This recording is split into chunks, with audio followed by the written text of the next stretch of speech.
You ask Tiger to solve. This deals with linear equations with one unknown. The final result is x equals 10/3. Let's solve it step by step. Group all x terms on the left side of the equation. Subtract 4x from both sides. Group like terms.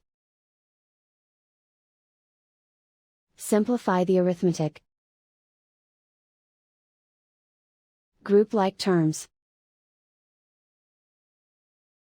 Simplify the arithmetic. Group all constants on the right side of the equation. Subtract 15 from both sides. Simplify the arithmetic.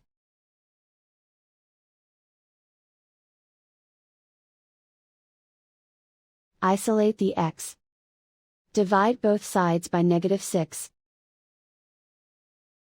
Cancel out the negatives. Simplify the fraction. Cancel out the negatives. Find the greatest common factor of the numerator and denominator. Factor out and cancel the greatest common factor. And so the final result is x equals 10/3.